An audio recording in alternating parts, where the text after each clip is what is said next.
Бұл Кадирова Әсия Рысқалиқызы, 172 мектеп гимназиясының ағылшын тілі пәні мұғалімі, талапты ұстаз төсбелгі иегері деп мені де тәлімгер ретінде бір жас маман болашақта таныстыра жатар.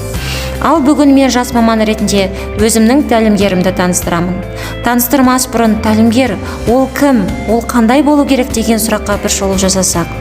Тәлімгер сізді адамдармен таныстыра отырып, сіз оқыту керек жобалар бойынша келесі қадамдарды ұсына отырып, сіз қалаған жерге жетуге болатындығын жүйелендіріп, көрсетіп, сәттілікке жетуге көмектесетін тұлға.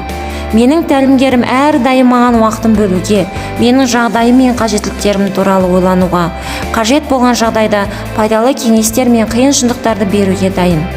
Ол әлемдегі ең бақытты жан, аяулы ана. Өзін жан-жақты дамытып, өмірден өз орнын таба білген дара тұлға. Өзінің өмірін мұғалім мамандығына арнаған ұлағатты ұстаз. Мендей жолы болғыш жас маманның тәлімгері. Ол